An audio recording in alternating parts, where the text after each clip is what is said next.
It's July 6th, it's 9 a.m., Lagos, Nigeria, West African time, as we say, and it's 27 degrees here in Lagos. I'm Ayo Makide.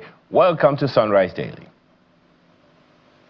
It is 24 degrees here in Abuja, the nation's capital. Good morning and welcome to a brand new week right here on Sunrise Daily, your daily dose of sunshine. And yes, it is sunny right here in the nation's capital. I'm Kayla Megwa, so glad to have you here on the program. Now, we had a very interesting weekend. This IMF report, and our colleagues on the program, Morning Brief, have been talking about it. Now, the International Monetary Fund's latest assessment on Nigeria presents a mixed verdict on the Tinubu administration's economic reforms. So on one hand, the IMF acknowledges that difficult policy decisions, including the removal of fuel subsidy and the liberalization of the foreign exchange market, have helped to restore a measure of macroeconomic stability. And the fund's message is very clear. These reforms, they say, should not be reversed. However, the IMF is also arguing that stabilizing the economy is not only the first step. The greater challenge now is ensuring that the benefits of these reforms are felt by ordinary Nigerians like you and me through lower inflation, stronger job creation, reducing poverty, sustained economic growth.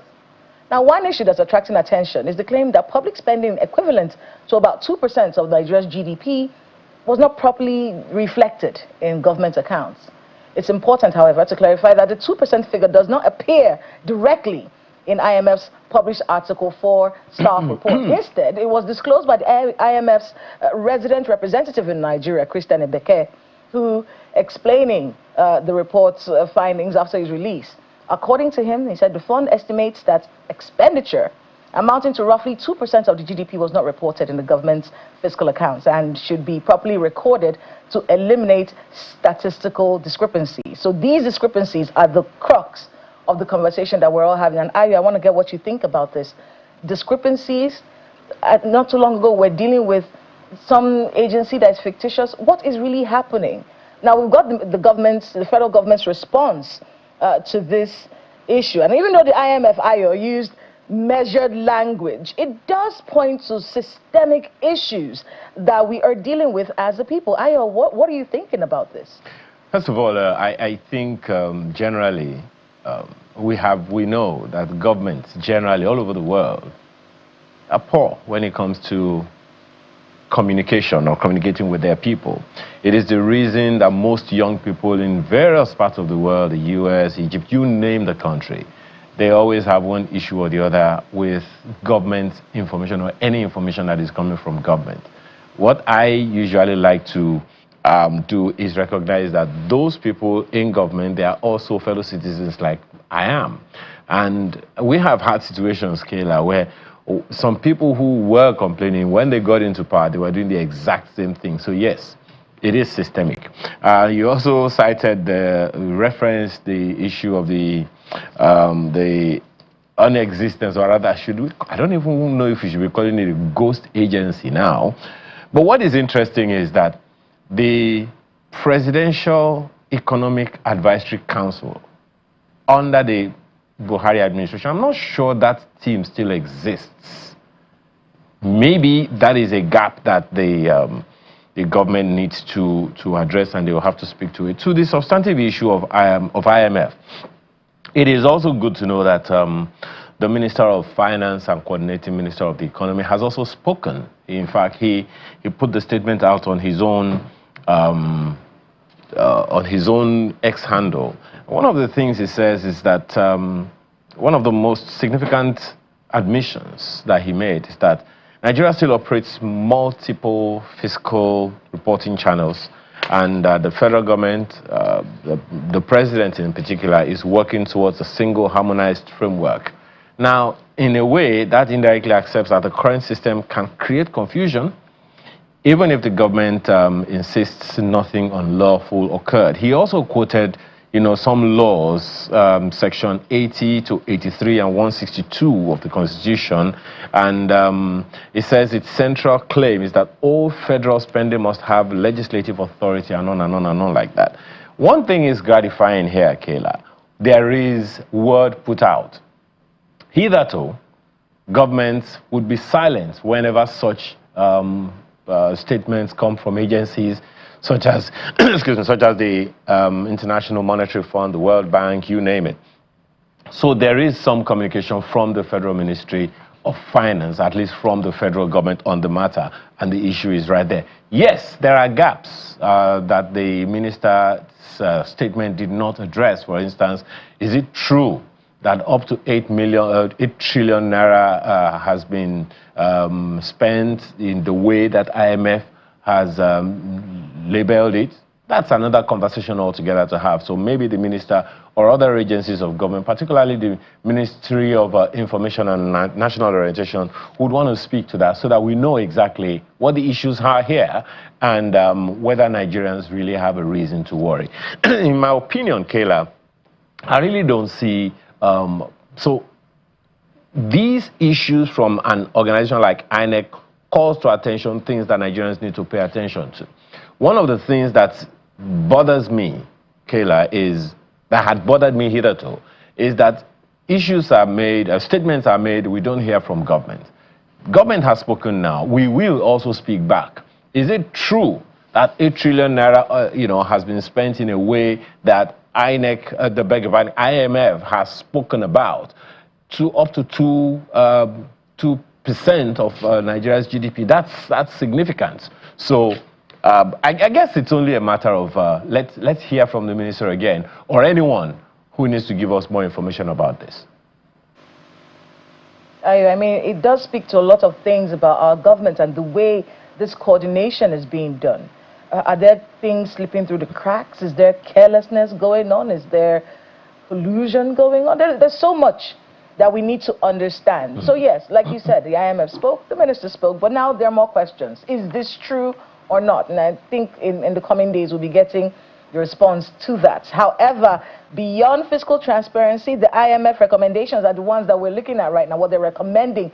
It sounds like a scolding, even though it's measured language, but it does sound like a scolding. It's saying that you have to maintain, they're telling Nigerians, the Nigerian government, you have to maintain fiscal discipline, increase domestic revenue collection, preserve the independence of the central bank, sustain high monetary policy until inflation is firmly under control, strengthening governance, improve the investment climate, and expanding targeted social protection programs so that the gains from reforms reach these vulnerable households. So these suggestions that have been given to the Nigerian government, taken together, the IMF's message is that Nigeria has made important progress in restoring macroeconomic stability, but lasting success will depend on stronger fiscal transparency, disciplined public finances, and reforms that will deliver tangible improvements in the lives of Nigerians. So while we're waiting on the explanation about this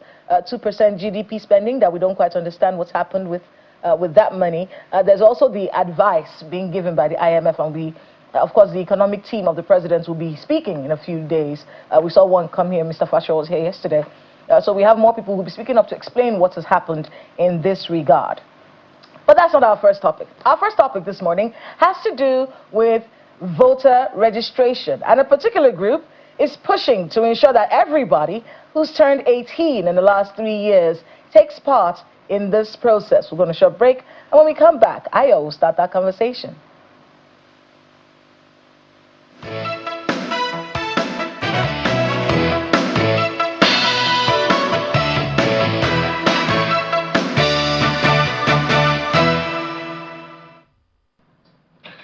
Let's begin this conversation with Mr. Atedo Peterside, CON, who is the founder of Stanbic IBTC Bank. He's also president of and founder of ANAP Foundation. He joins us right now on the program. Thank you so much for joining us this morning, sir.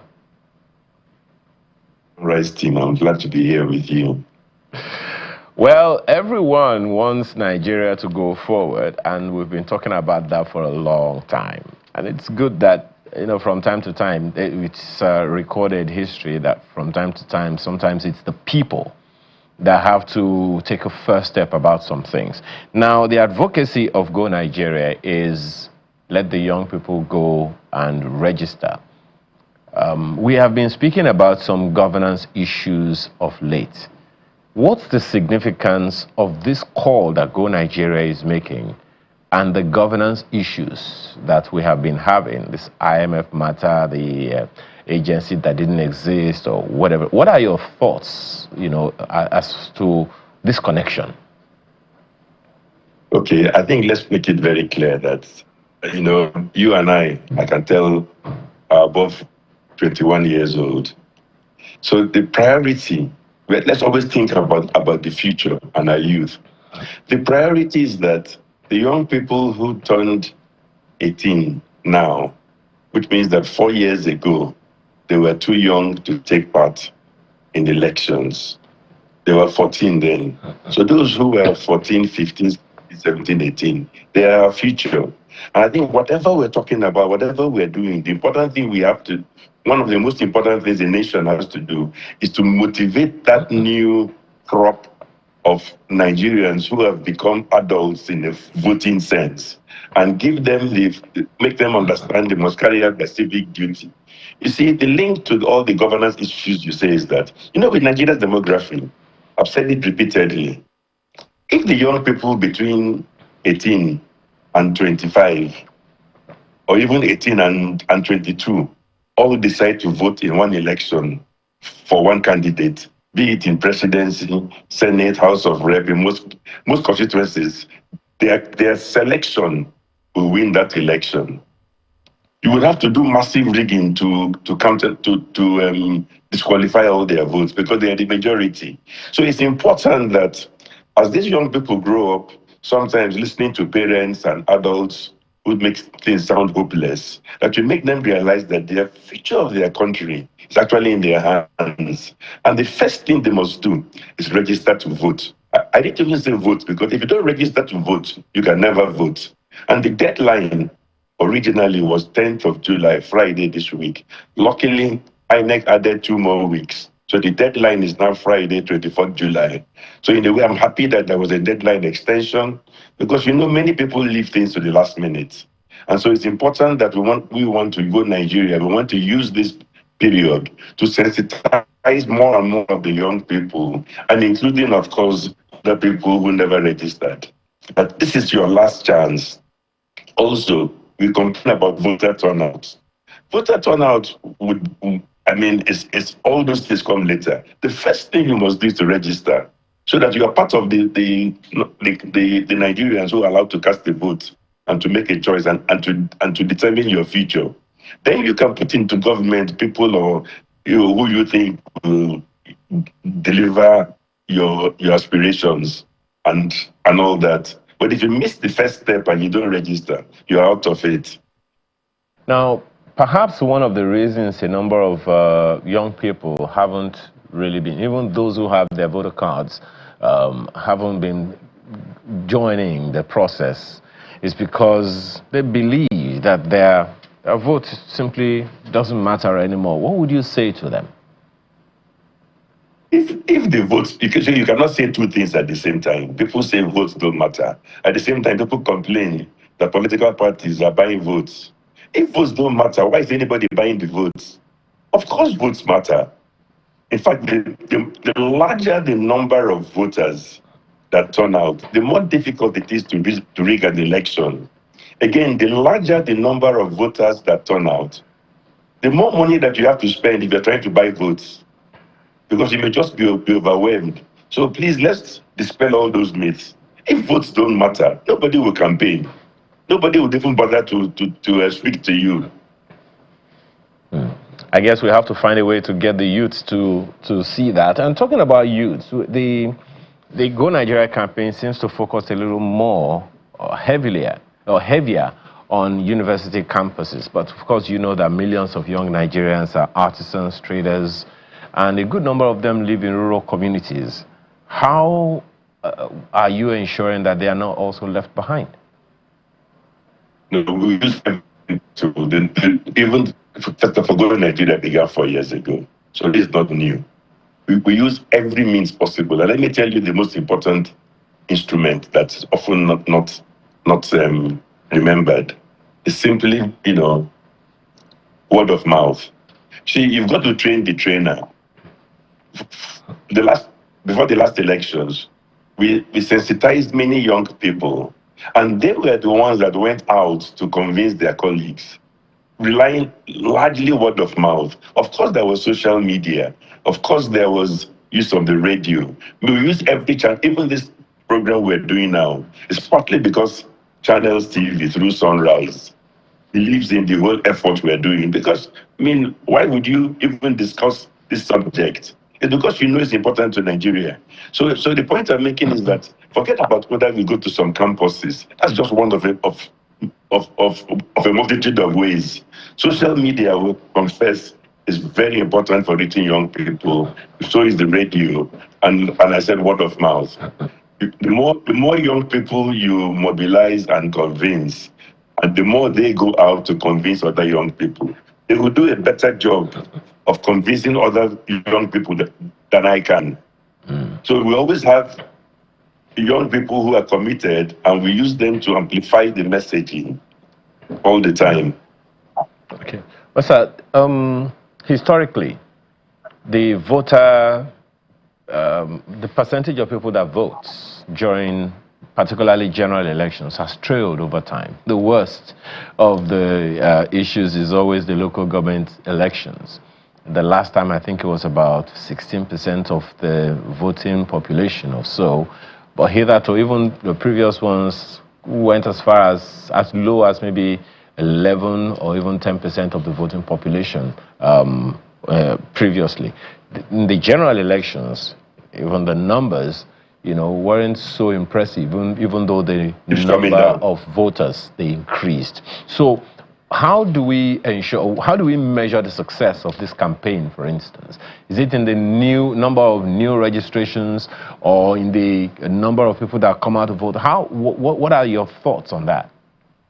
I think the first way to measure this campaign, and it's not a personalized campaign, it's a nationwide campaign, it's a Nigerian campaign. INEC too is involved in the campaign indirectly, or should be involved in the campaign. The first way to measure it is INEC will bring out data and tell you, because when they capture voters, they also get their ages. So they can tell you, they can break down for you in terms of demographic, but they can even tell you how many new voters came on in the last 4 years or in this cycle. So you have the numbers. Already, I believe the figures are way above 30 million. But some of the issues you're raising about voter turnout are complicated, and I'll mention just two areas. One, INEC is very good at adding people to the voters register, but very bad at removing people from the voters register.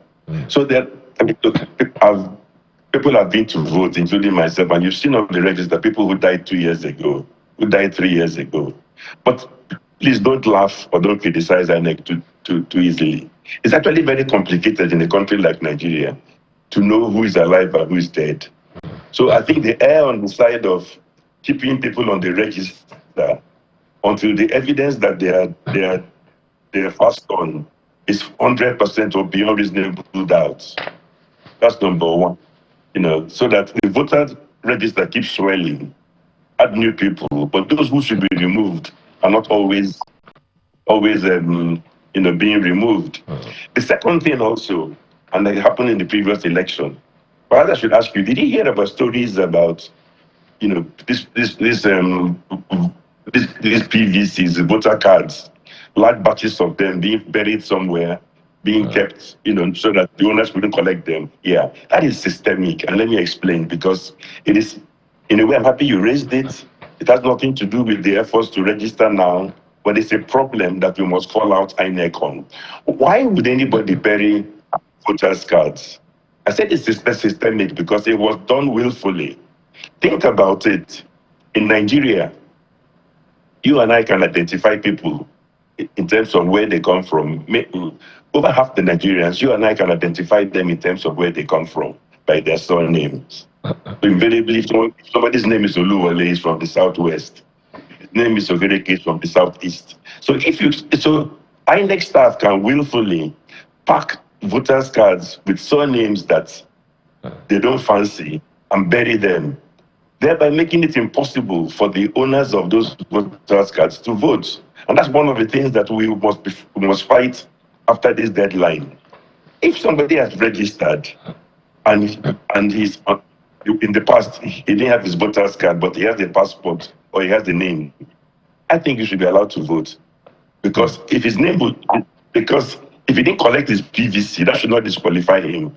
I believe this time, slowly, INEC is agreeing that this whole idea of having people disenfranchised because they couldn't collect the PVC, which you control who collects, is criminal almost. So I believe this time you can get your PVC, download it yourself. But we have to make sure these things happen. Otherwise, I'm sorry to say, with past experience with INEC, they announce something that sounds very progressive. You clap for them, you celebrate, you relax. And then they do the opposite. If somebody has registered, for goodness sake, the responsibility for getting his PVC to him should be INEC's. Allow him to download his PVC and go and vote. Otherwise, otherwise the PVC is being used as an instrument to disenfranchise selected voters, and it happens massively across the country, and it must stop.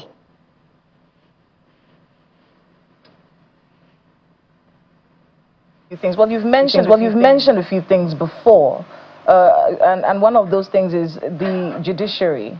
You've expressed fears over the ability of the judiciary to, protect the not so well-to-do Nigerians. In fact, you did say when it came to politics in Nigeria, you said, unless, I'm paraphrasing you, unless the disciplinary actions are taken against judges who engage in what you described as, judicial rascality, faith in the judicial system will continue to wane. Now you're asking all these young people who've turned 18 to come out and vote, but they have been watching. They have been watching these cases in court.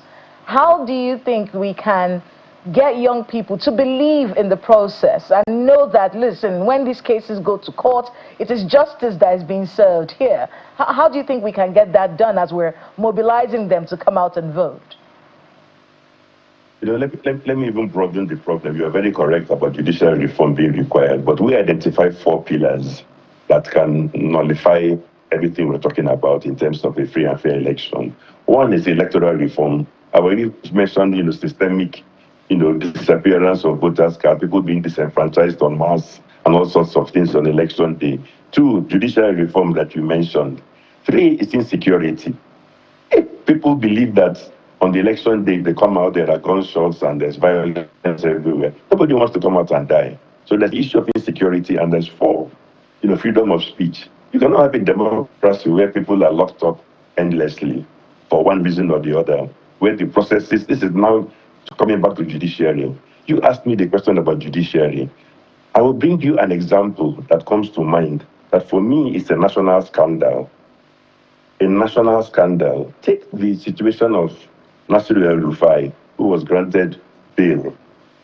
The bail conditions that were granted by the judges are comical, basically because they're basically impossible for him to meet. So he has been incarcerated for several months by the judiciary by cleverly imposing bail conditions that no human being can meet. If we're not careful, and please quote me, one day some judge is going to rule that if somebody in Channel Street is locked up and requests bail, you have to bring as a surety a pregnant man, I repeat, a pregnant man that owns a house in Maitama. The judge makes that condition knowing fully well that the man cannot get pregnant. So he claims that he's satisfied the requirement to grant you bail, but he will only accept property by a civil servant who is a pregnant man. That nullifies the whole bail. So what's happening with Nasiru El-Rufai is an example. And from all indications, what we know, he appeared on Arise TV, made some comments, and got arrested later.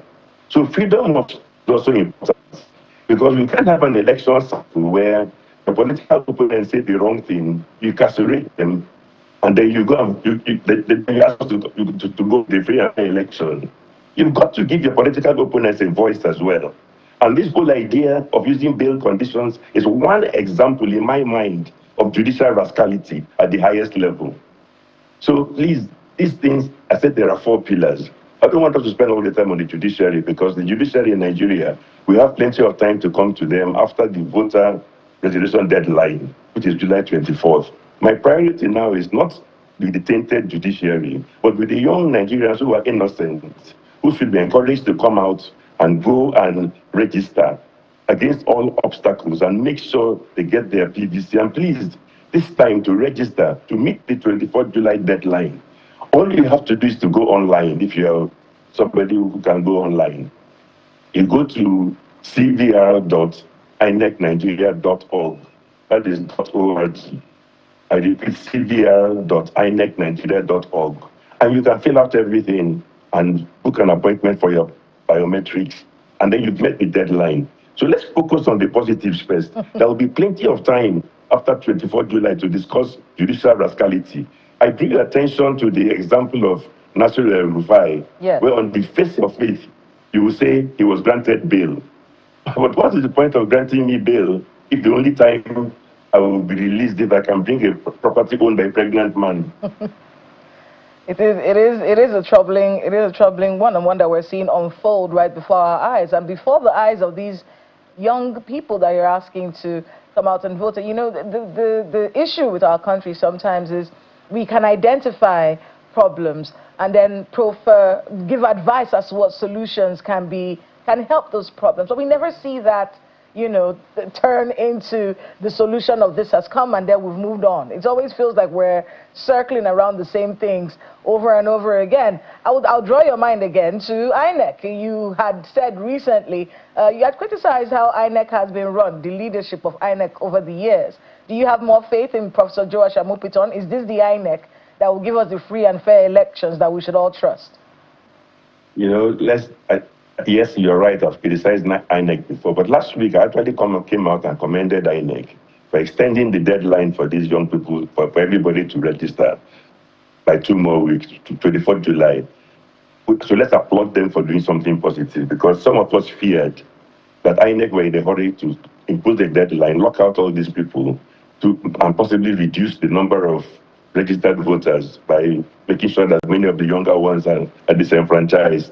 And for the life of me, I think many of these deadlines are much too early. So I'm happy that in their own wisdom, they've come out. So let's applaud them, so that it's on record that sometimes we applaud INEC.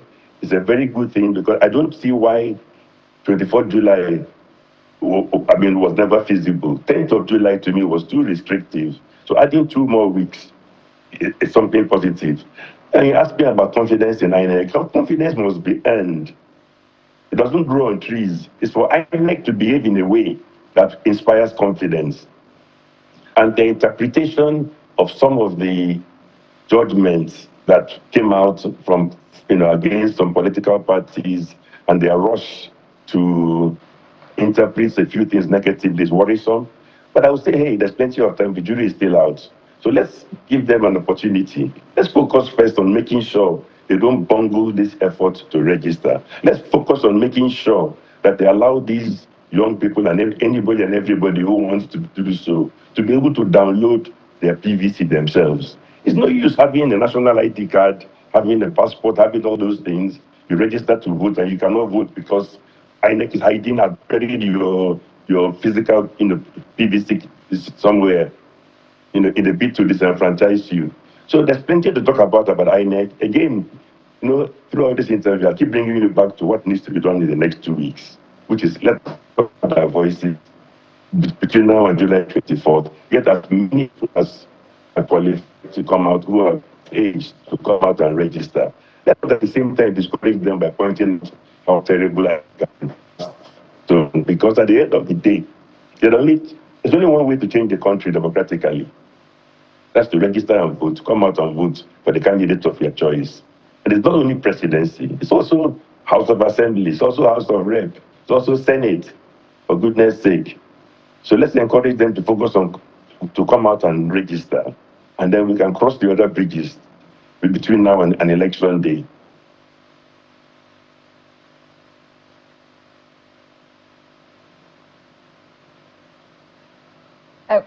I mean, it's a very tough one, and you are absolutely correct. Getting millions of young Nigerians to be a part of the process, and it's a process that everybody has to be a part of, and getting them to register. But you know, as we're wrapping up, before Ayo comes in, let's talk a bit about what your message is to the Nigerian youth. Those who've turned 18, they make a large part of our demographic. In fact, there are statistics that are showing that our demographic, age-wise, is changing. So we used to have a lot of people in their 30s and 40s. Now we have a massive number of people coming in their late teens and early 20s. So there's that conversation about how this is the future. The future is here. What's your message to them as you try to get all of them to be a part of our electoral process? Yeah, my message to them is to remember that they should stop listening to cynical comments from elderly ones like you and I. They should know. It's important. What I mean is that, you see, we are cynical for a reason, because we have been burnt before. They have the opportunity to correct some of that cynicism by coming out en masse to claim their birthright, to get their voters card and to register. And like you just said about demography, increasingly, the wishes of the young people in Nigeria will prevail in every election. Part of the problem in the past is they've allowed people to come in and confuse them, bring out ethnicity, bring out religion. All those things are just done to divide you on election day.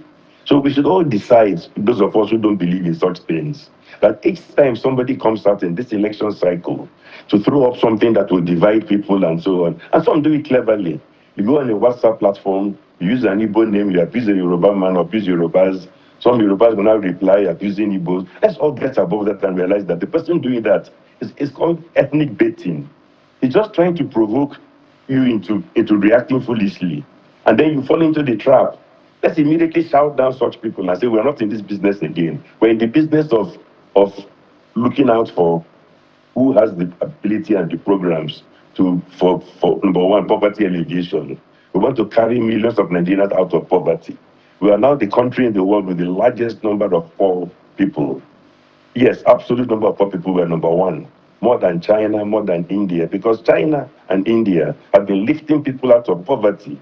We have been throwing people, including many young people, into poverty. So those young people have to claim their rights, come out and vote, and look for representatives and senators and presidents and everybody who will put their interests first and worry about their education and their health care and everything else. And the way to begin to do that is to come out and register, get your voter's card. So you decide who gets to govern you, at least you have a say in the matter. Thank you. Well, thank you so much, sir. There are so many other questions one would have loved to ask you, because could you pretty much make this like a town hall of sorts so that all the issues are addressed? For instance, there are systemic barriers that some people would say have hindered voters over time to vote, but I guess maybe another conversation will be able to deal with that. Thank you so much for your time this morning. Atedo Peterside, CON, is founder, Stanbic IBTC Bank. He's also president and founder of ANAP Foundation. We appreciate your time this morning, sir. Thank you very much, Sunrise team. I was glad to spend this time with you. Yes, sir. When we return, we'll now talk to one of the people who want you to vote for them. That's assuming you've got your voter card already, or you are in the course of getting it. That's after this break. Stay with us.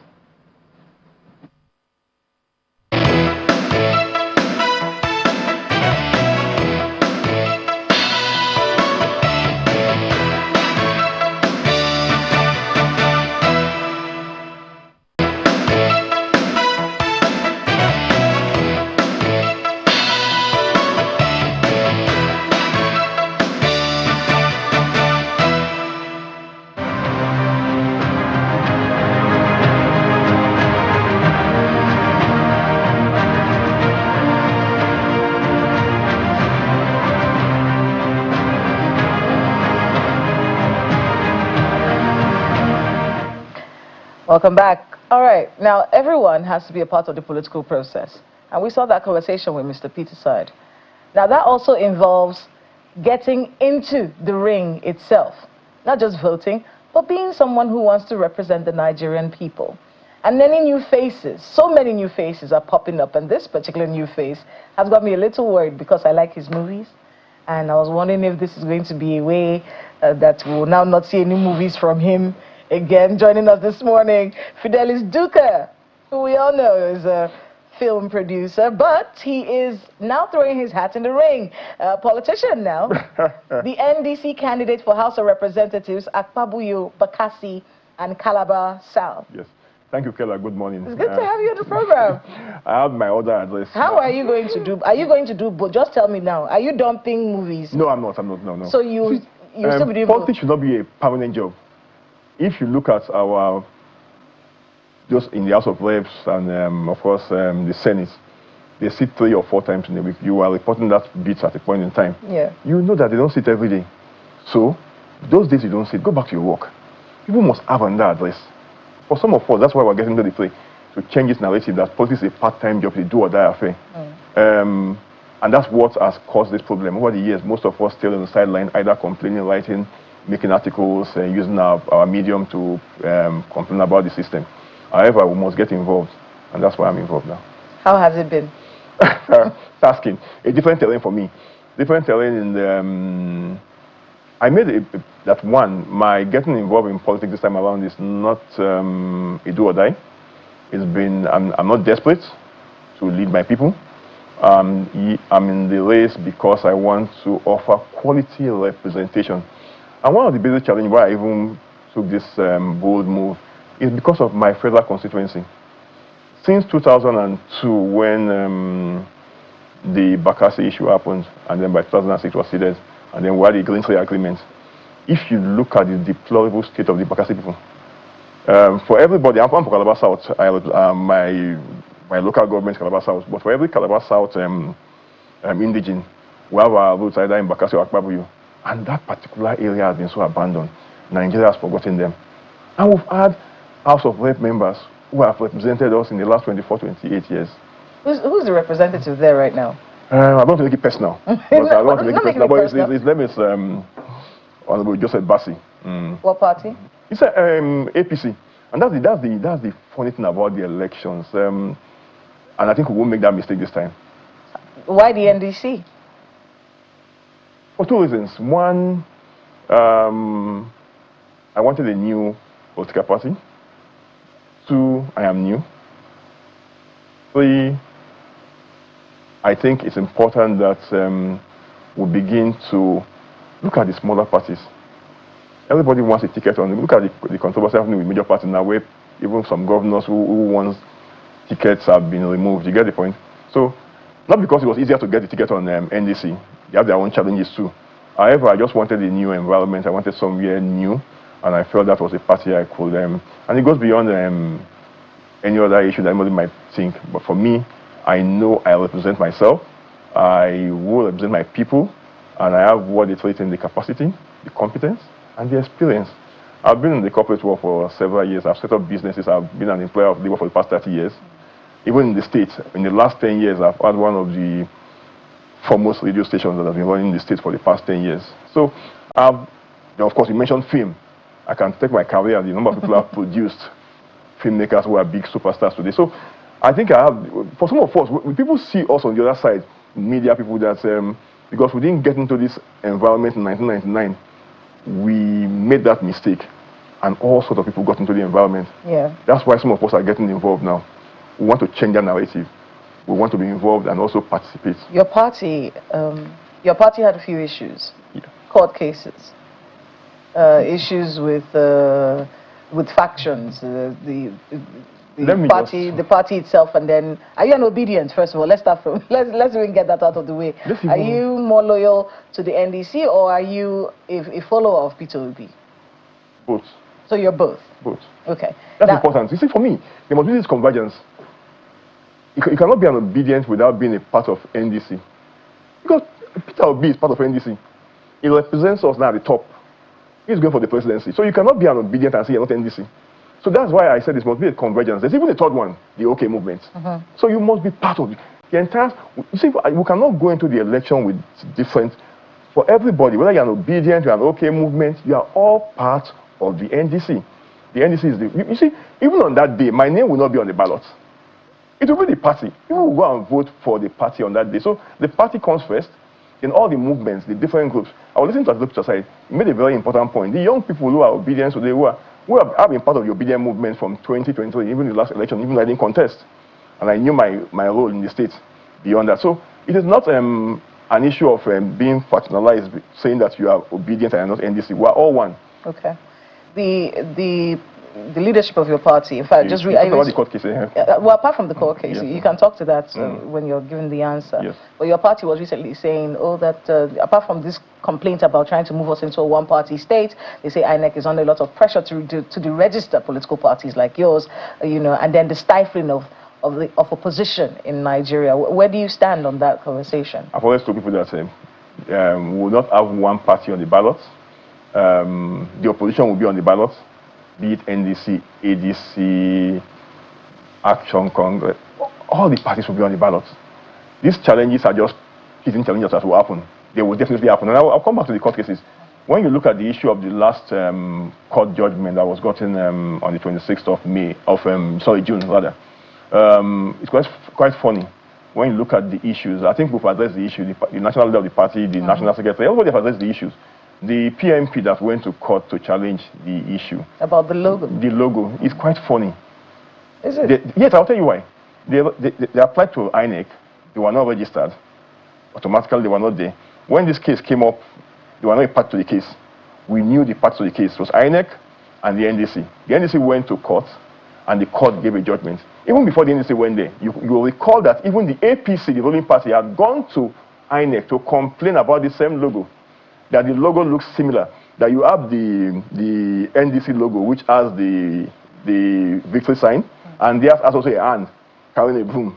Of course, when the INEC went to court, INEC even stood by the NDC and said, look, the two symbols or logos are different. Automatically, the court gave that judgment that the party was now listed on the INEC portal as a party registered. Which, of course, if you go to the portal, you will see and registered by court judgment. It doesn't even matter. They are on the portal. And then, of course, on the 26th of June, when we were supposed to get our code, access code, that was when this judgment came out. Do you have the... We've gotten it. You've gotten your access codes now? The NDC have gotten their... Even the INEC can confirm that they have given all the parties their access code. Okay. Because we've gone back to court. So you're able to upload now on your... Of course, yes. We have even submitted my nomination forms to the party. All right. So we went to court. It's a state prosecution of the judgment. We also have an appeal at the appeal court for the same judgment. So it's not an issue. For me, the NDC will be on the ballot. Nobody should be bothered. I think for me, it's just distractions.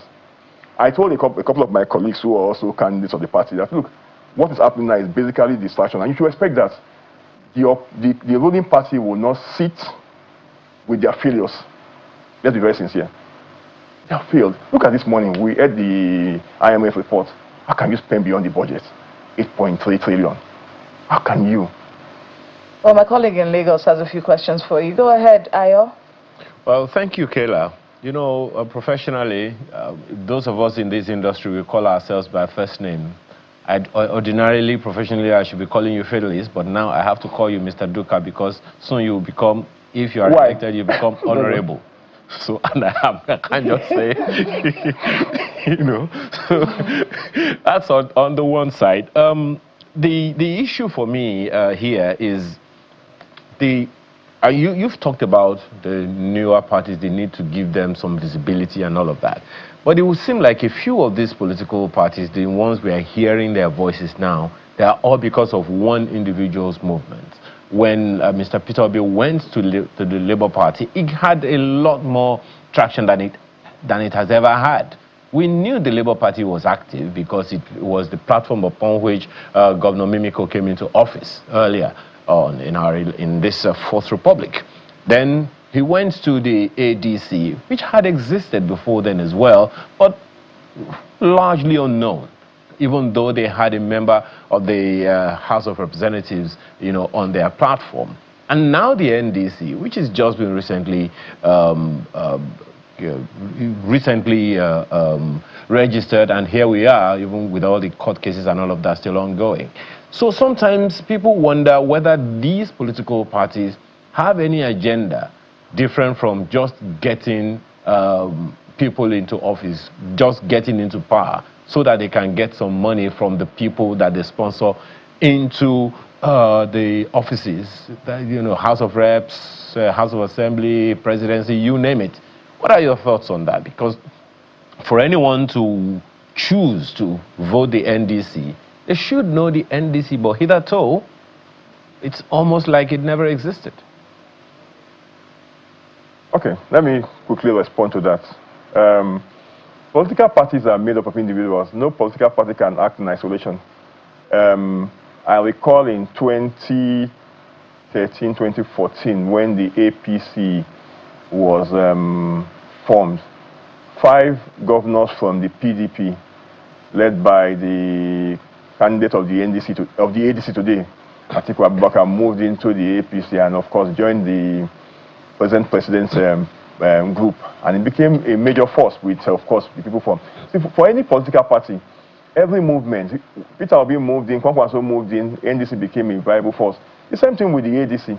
Even the actual, what's it called, the Showalist party, they're making waves now. See, for me, what is key and what is important, and like you said, is for people to understand that even when you get into a political party, make yourself as relevant as the party. You must be able to go out there and tell your people what you want to do for them. What are the differences you want to put forward compared to what has been happening in the past? So for me, that's essentially what is more key than talking about people moving because of an individual. That's why they are joining the party. That's my position on that issue. You know, another issue that I'd like to take on that same matter is this same relevance thing. There are a good number of political parties that we have. Those who are wondering, for instance, recently the federal government was considering, look, maybe we should just, there was a move made to INEC to say we should just deregister some of these political parties in line with the constitution and the laws of the land. If you don't have any elected official, you shouldn't really be there. So that's the part of the argument that the number of people are looking at. Now, younger people, newer people, professionals such as yourself are getting into the saddle now. And there are questions as to how much that will change anything if you guys don't go into politics en masse. In trickles, it will just be there. You must have also listened to Mr. Atedo Peterside saying that, look, if young people vote en masse, they will make a statement. But to a large extent, that hasn't been happening. Do you think the entrance of newer people such as yourself and a good number of other people like that will make a difference? So far, that I think is what Mr. Peter Obi has going for him. Do you see that happening? Okay, do you see young people being mobilized accordingly? Two-point question. The first one is about the number of parties. I will say, and I will still feel that Nigerians should have more parties. I'll tell you why. Look at what has happened in the last couple of months now. People are running from one party to another party. The only beauty of the new electoral law is that restriction now that if you go to a primaries, you cannot move to another political party. I seem to like that part. Would have had a major issue where people will be, if you lose here, you move to another party because of your desperation to have a ticket.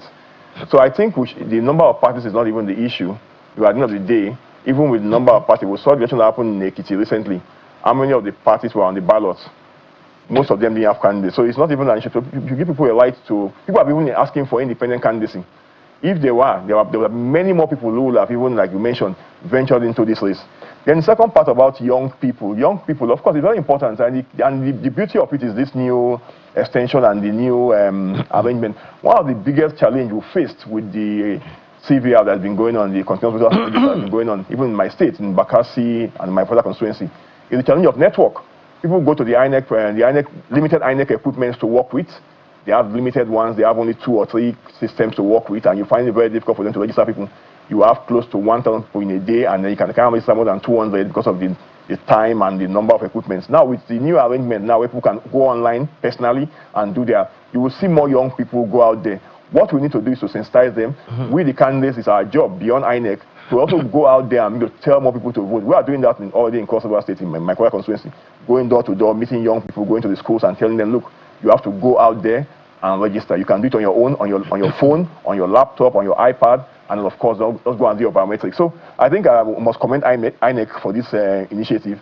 It's brilliant. When I saw it last week, I was excited. I said, good. It makes it a bit more easier and transparent for everybody to go out there and register. So you will see more young people. And then, of course, for those who want to come into the fray, I think it's not as... When I was outside, I was so worried. I was scared that we've heard so many things that you need to be a money bag. I have no money. Maybe you support me with the money, you and Keller.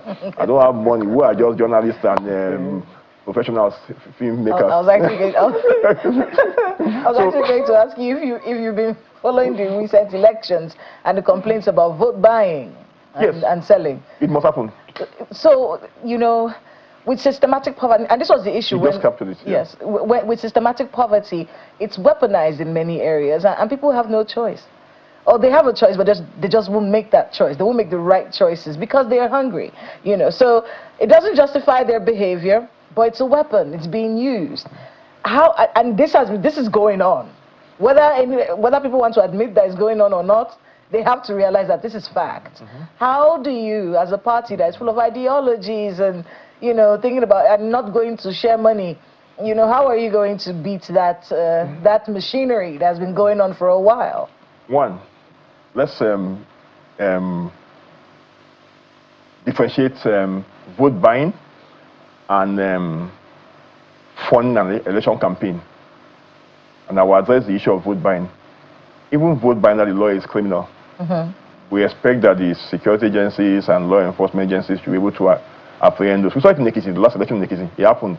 Some even came online were displaying what they got as from the election. Yes, people, the economy is bad. The system, people are so poor. We've so impoverished our people that even for a loaf of bread, we saw when they were throwing Indomie and loaf of bread for them. It's so painful. But you see, I also know in my last few months of engaging the people, people are tired. People want a system that works for them. People want a system where the hospitals work for them, where they can have their children in school, where they can, the basics. And that is why it's a function of the leadership. And when I mean leadership, I'm not talking about the president now. Even those of us in the House of Reps who will be in the House of Reps, those of us who are councillors, everybody has a role to play in making Nigerians forget vote buying. Then okay. Well, we are out of time, but I have to thank you so much, Fidelis Duka, politician, NDC. Filmmaker. I said something. Yes. Even when I get into the house, yes, I don't want the word honorable added to my name. Okay. I remain Fidelis Duka. All right. Thank you. So Fidelis Duka, politician, filmmaker, NDC candidate for House of Representatives, Akpabuyo, Bakassi, and Kalabasa. We'll make Nigeria great. And that's all the time that we have this Monday morning. Hey, it's going to be a great week. Have a great attitude. I'm Kayla Magwa. See you next time. Kayla, it's like Fidelis forgot that we are journalists. We have to add the title whether you like it or not. Anyway, until that time, I'm Ayo Makinde. Enjoy the rest of your day. Business Morning is on the hour.